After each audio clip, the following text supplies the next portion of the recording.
I'm Kat, Hi, I'm Claire. and we're here this week to tell you what's occurring, because that's the name of the app. Yes, I put out a questionnaire for Google Forms on social media, and we did get quite a lot of responses. I was quite surprised, with a lot of questions. So some are comments, some are questions.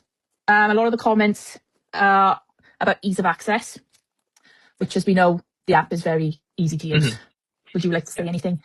Well, it's so easy to use. In fact, we've noticed that our demos are a bit like, here's the app, and you just press the buttons and things work. And it's so easy to use. The demos always been a bit like, we need to do more. We need to talk more about it. But honestly, we built it to be so simple that it's almost hard to demo, because it's just like you press the button and the thing happens. It's not particularly complicated. There's not a lot, unless you're the admin setting it up for the first time. There's not a lot of settings or background stuff or anything like that. Once you've made the initial decisions for the person using it, it's basically just Messenger, really. Or God, you can tell I am Messenger. It's basically just a messaging platform. Yeah, you're there putting it onto those own tablets.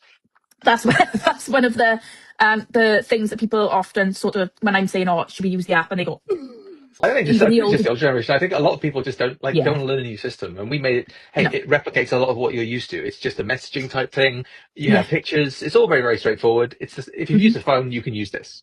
Yeah, exactly. Has to be very cost effective for a whole school. Budgets are very constrictive, which we know. We've both worked in schools. We know. And like, if you look at the pricing on the website, the pricing is there designed for, like, a school that would probably have 2 to 3 licenses per school. But if you're talking, I was going to say, shall we talk about the website prices? Yeah, I think it's important to know that, like, it's just like any SaaS, software as a service. We have we have massive volume discounts pretty much, because the pricing on the website is if you wanted to get 2 or 3 licenses for 2 or 3 individuals in your school, and that's sort of how we imagine it being used in the vast majority of cases. You've got a few students that would benefit from this immeasurably, so you've bought into it. But if you're there going, actually, we've got a base, we've got 30, 40 students that want to use this, that pricing comes right down to a really affordable level for you. We built this to get into schools to help people. We didn't build it to be multi-billionaires, because we would have built something else, quite honestly, if that was the case.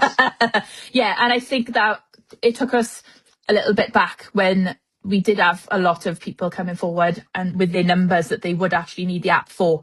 We were a bit, wow, this is a lot more than what we originally thought. Because like you said, we thought 1, 2, maybe 6 children at the most in a school, when we were getting numbers for up to 30 children. The price on the website is foot in the door, 1 student. That's what we charge. And it's mainly to make it a sustainable business. We're not VC funded. We're not taking a bunch of money from Meta or Microsoft or something to make this happen. We're doing this ourselves. So it's about what's a sustainable amount of money to make this work and make this work properly. And of course, as the amount of people you're wanting to onboard increases, the cost per use goes down massively, because once you're bought in, that's the majority of the cost, really. And that's the thing, we want to make a difference. We want to help these children, we want to help the parents, and that is the main point of the app. So the vast majority of it goes into running and development costs. So we're not purchasing houses or like going on lengthy weekends in Marbella. People. Yeah, I mean, this is shocking. This is what we're working with. This is what we can afford. I just want a green top on a green screen. So I'm glad the green screen didn't work, obviously, because you used to be a floating head. But sorry, what was I saying? We've got a lot of plans that we want to build, mainly driven by Claire wanting to build things that are atrociously expensive. So they're very good ideas, and we'd love to be able to get in a position where we can actually start building that stuff out and running it regularly. So someone said, how do you manage expectations that all parents want this detail of communication? Well, can I answer that? Yeah, you go for it, because you're the one. Obviously, this app will not be. This app won't be forced upon parents. It'll be up to the school to provide details about the app. And if parents really, really want it, then they want it. And if they don't, it's not going to be an app that's going to be forced upon you. I may have interpreted that question differently to you. I interpreted it as, how do we, like, as a school, how do you stop the expectation that parents would want this level of detail from every student in every lesson? And I think that's saw it from ALN, yeah.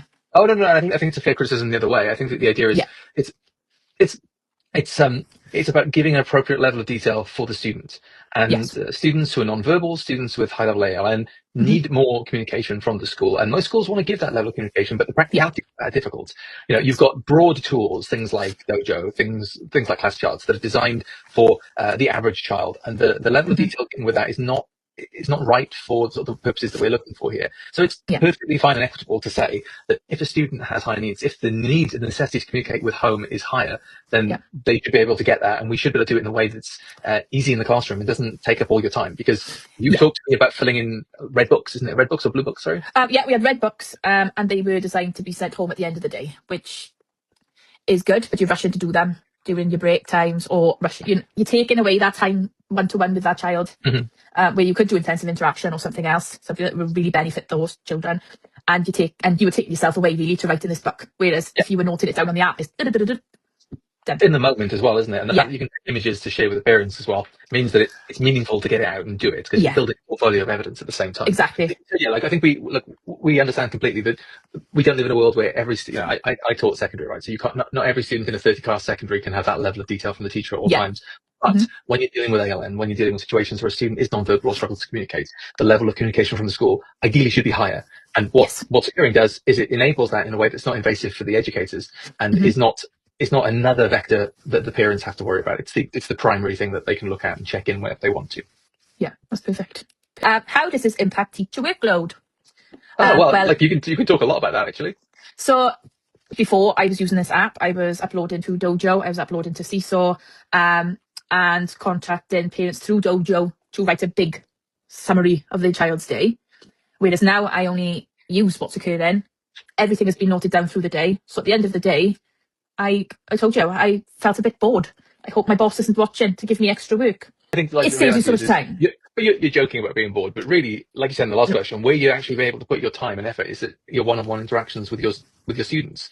It's not you're sat there twiddling your thumbs and wondering what to do. It's actually you've got more time to put into what makes the biggest difference, which is the interactions with the students rather than keeping massive logs. And of course, there's no management on top of this either. It's once it's set up in the first place, which is an IT admin's job really, it is easy to use and it's straightforward, and the messages go back and forth in a very safe and secure, protected way. We've had schools talk to us about GDPR and privacy concerns from having books, and the difficulty in even managing that in a busy classroom setting. And what securing does is it makes that simple, it makes it straightforward, and it makes it very secure, so that you're all you do is put the message down and carry on with the interactions you're doing. It's very, very straightforward. And it's saved me a lot of time when I come home. Can it be used only in working hours? Well, yeah, in the way it's set up is we have limits on when messages can be posted. Currently that's school day plus a little bit of leeway either way for clubs or entrance or anything like that. And that can be dictated by the school. On top of that, the parent feature where the parent can leave a message to ease transition into the school is also set up by the school.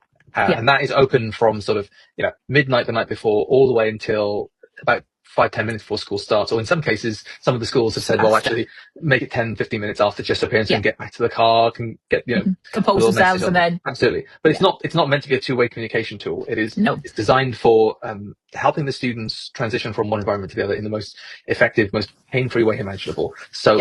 All the communication can be restricted in when it happens. What we found is most of our schools that we've talked to prefer to have the parent window open until school starts, the school window open until school finishes, with a bit of leeway for clubs and after school activities, and then done. So you're not there filling it out until 3 a.m. It is done and dusted when the school day is done. It's real time, and that's the big advantage.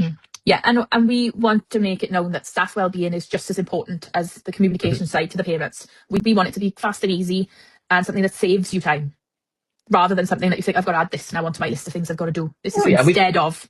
Like we're all given work to do in schools, that is like, I understand why I have to do this, but this is more, this is digging into my teaching and learning time. So when we built this, we built it specifically to reduce the amount of work that needed to be done for that same process to happen. So all the sort of faffy, annoying stuff is done behind the scenes. And the only thing you have to think about in the moment is, what do I need to mention? What interesting or good behaviors have been shown? What challenging things have happened? What food has the student eaten? Or maybe their safe foods they've gone off them or something. There's a multitude of reasons you might want to put a quick message down in that instance. But most of the time, people are trying to remember to write down in a medium afterwards. It's so much effort to add it. And we both use systems. We both use competitors on the market at the moment where putting a message out is a lengthy process. You have to take time out of your day to do it. And people just stop doing it. So the point of what's occurring is you can pick it up on your iPad or your mobile device or whatever you've got, your Chromebook even, tap it out there, and then whilst you're in the moment with the student and get it saved and sent off. It is nice and easy to keep a running diary of what's happening. And it's also really good for record keeping, actually, because before that memory starts to decay, before you forgot exactly what happened in the moment, you can make a record of it.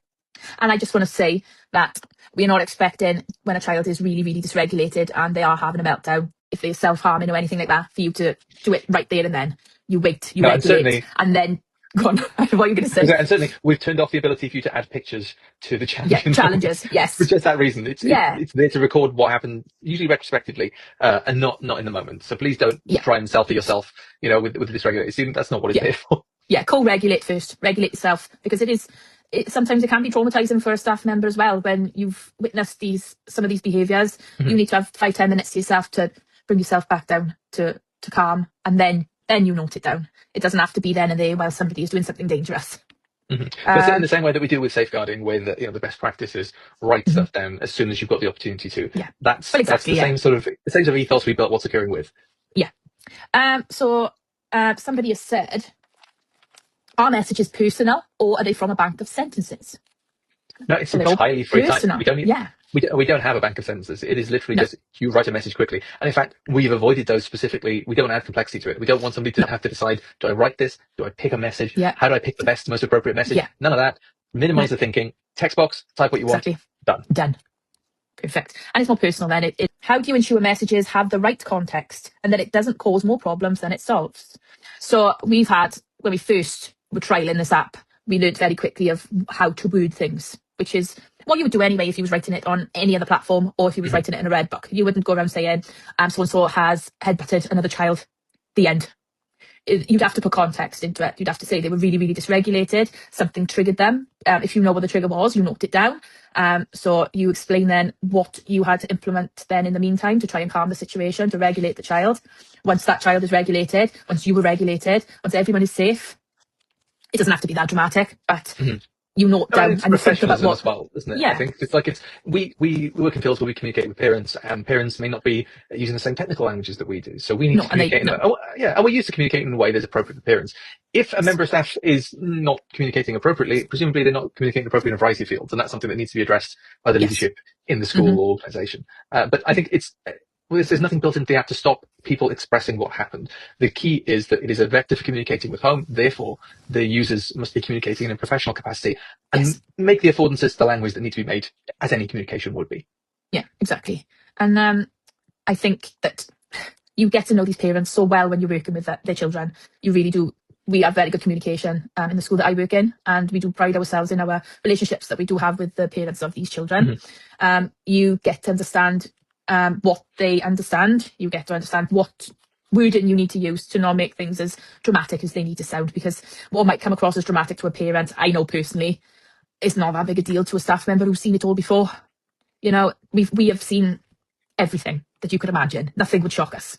So when a parent is reading that their child has done something and they're, oh my God, I can't believe he's done that, I can't believe she's done this, I'm so sorry, but it's had to be noted down. We've had to track it. We've had to write down exactly what has happened to keep that child safe or to keep somebody else safe. And we've seen it all before. Please don't be worried. It's not an app that's supposed to encourage worry and anxiety. It's meant to alleviate it. Yeah, and actually that's what we've seen, isn't it? Is that the transparency in the communication and the volume of the communication means that people are reassured that if there has been an incident, if a student has struggled today, that they can come to school ready to help regulate. And the transition is easier. It's not turn up at the school gate. It's all a big surprise. Now I'm stressed. Now I'm worried. Now I'm trying to find information out from a teacher during a transition. I'm trying to grab the LSAs whilst whilst every other student's trying to leave the room as well. It's just you can deal with it in a more calm, contemplative manner. You can think about it. You can get your strategies ready before you come to do pickup and do collection. And so students that can't express themselves, you don't need them to try. You don't need them to worry about that, because they know that you're fully informed. So when you turn up, that transition's nice and easy. Exactly, and that's part of one of the main reasons for this app is transitions, and we've seen how hard they are. Just coming in the morning for some children is a huge step. Then we're adding communication pressures, we're adding conforming pressures. We're expecting so much of these children. Some of these children are not mainstream children. We're trying to mould them into something that they will never ever become. And at least if we can pre-warn parents through the day of, like you said, it cuts out that whole transition, the end of day transition mainly as well, because I think that's the hardest one, when the child is tired, they're hungry, they are unwell, they've just fed up of communicating all day and having all these added pressures on. Equally, it's the successes, isn't it? You've had a great day. It's turning up, and my daughter does the same thing. I turn up at the school gates and I'm like, oh, I heard you did X, Y, and Z today. That's brilliant. Well done. And she's so happy that somebody's mentioned it to me. And I think that sort of level of okay, I'll be reassured that they'll hear about and be able to help me if I'm having a dysregulated day. But Yeah. if I've got some big successes, we can celebrate that together. Yeah, and I like the fact you've mentioned that, because actually we've had quite a few instances where some of our parents are learning how to communicate with their child. And by noting things down, we tend to note things down how we would say them. So we will write exactly what we've said so that the parent can also learn a really nice way to communicate. We were talking about it before, that parents really don't have the help that they need when you've got, after your diagnosis, you're kind of just left in, there we go, autism, off you go, here's a leaflet. There's no, as a staff member, you get lots and lots of training constantly. We're expected to expand our learning all the time. Like you said, it's good practice, but parents seem to be left. So I always find if I can sort of try and educate the parents by what I write, then we're killing two birds with one stone, really. Absolutely. It says here, how do children feel about this level of monitoring? I think monitoring is a bit of a creepy way of saying it, isn't it? Because it's not. There's no CCTV. It's not that level of Big Brother. It is taking something that exists currently and bolstering it to a point where it's effective. So I wouldn't call it monitoring, because I wouldn't use the word monitoring, because monitoring has connotations with it. What it is taking observations and an understanding of how that student's day went, and just turning it into a format that is electronic and shareable and private and secure. And there's a lot we've done on that back end to make sure that it's almost military grade security and privacy and all that sort of stuff. Compliant with GDPR and everything. So all people have to worry about is doing the communicating. Whereas in a traditional setup, you're filling the book, you're doing it afterwards, you're doing it in a rush. So you're still doing the same level of observation, in fact, but you're communicating less of it, and it's being translated awkwardly into a reflective medium rather than in the moment. Whereas what we give you is we give you the ability to give real-time updates to parents as the day's progression, so that what they have is the unfiltered version of this is happening here, here, and here, and here, and here. And there's no sorry, I forgot to put that bit down because I forgot about that, because it happened 4 hours ago and this is the first time I've sat down to write anything down since. Yeah, and I think we've opened that communication barrier with parents, because parents now know what the child is doing through the day. They can continue it if they like at home. They can ask questions. They can. So, there's times where I've gone out and bought a big whiteboard, and this certain child really loves drawing on the whiteboard. He'll make on the whiteboard. He will try and do letter formation on the whiteboard. Whereas if I sat him in front of a table with a pen and paper, there would be no chance. So we are educating parents on what is working for that child as well. I'd say we spend our days, like you said, making observations of these children. It's just there for a parent to see. And I find that really interesting as a parent, because I think it would have helped me with Max specifically through the years. If I'd known exactly what was happening in school, if I'd known what I could have done in the house to try and push him along a little bit more, I think the more knowledge that everybody's got, and if we're all on the same wavelength, then these children will progress so much more. You develop a relationship between your parents in that little aspect of, oh, you did this in school, like you said, when you asked your daughter about, oh, I saw you did in school today, that was fantastic. And you probably took that home and thought, oh, we can try and do something there now, because she's really, really interested in that. We try and work that into our everyday. Yeah, exactly. Perhaps we can go for a day trip to so-and-so place because they've been learning about castles, or, Yeah, absolutely.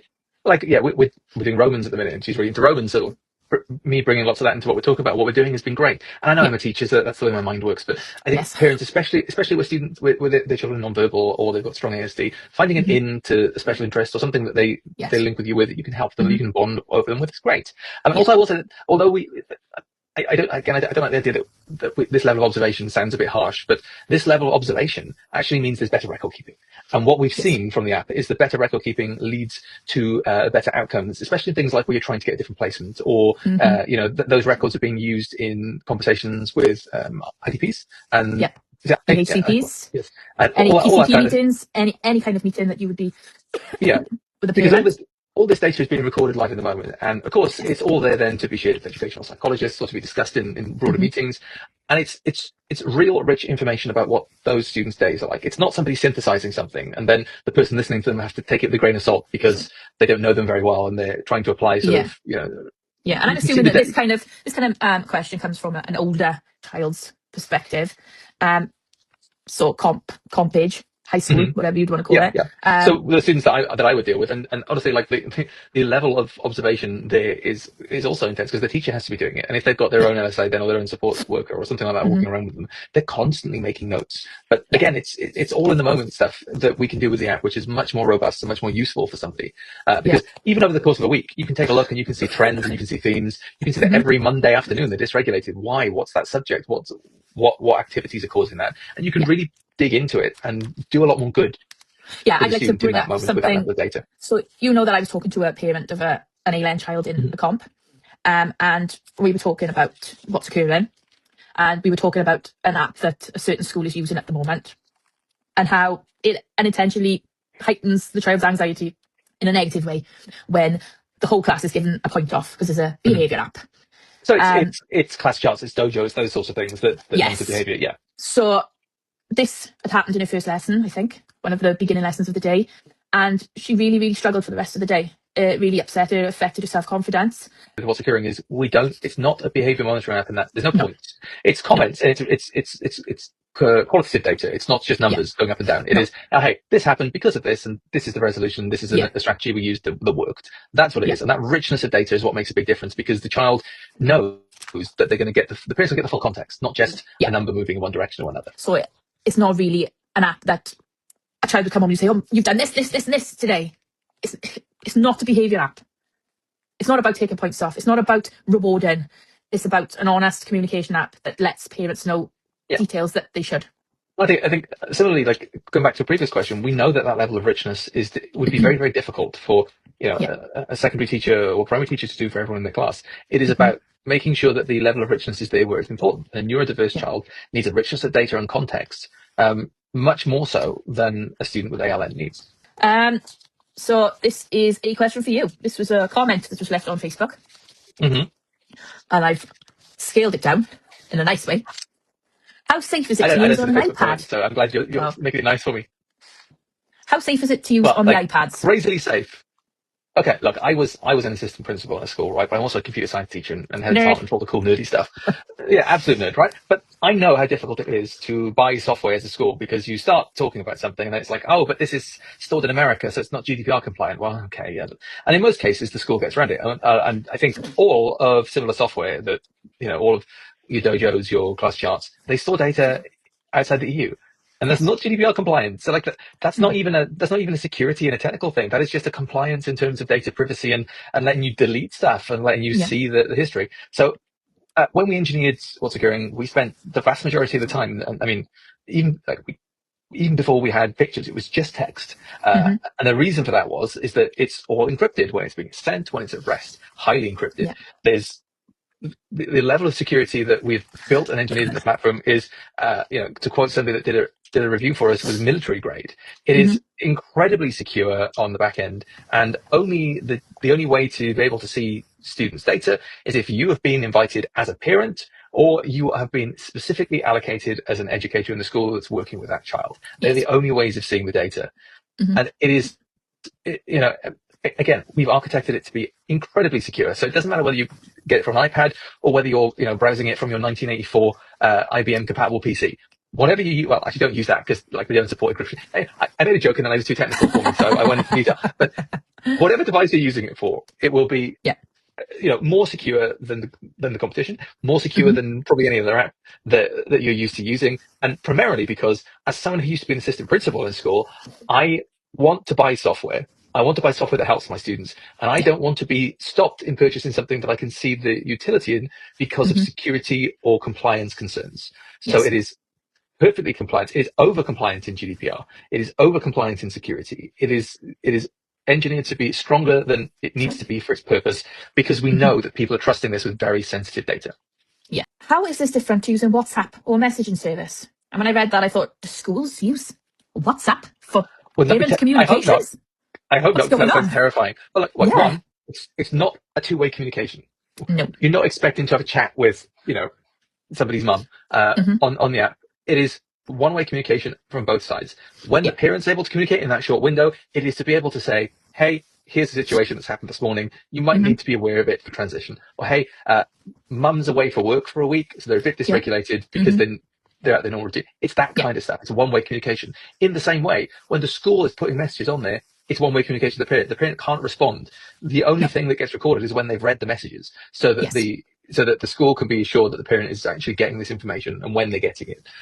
So it is not a two-way communication tool. On top of that, it is GDPR compliant completely. So you didn't mention not pointing any shade at any large companies that could be litigious, but we've built this to be a straightforward way of sending information Yes. home and information to school when it's necessary.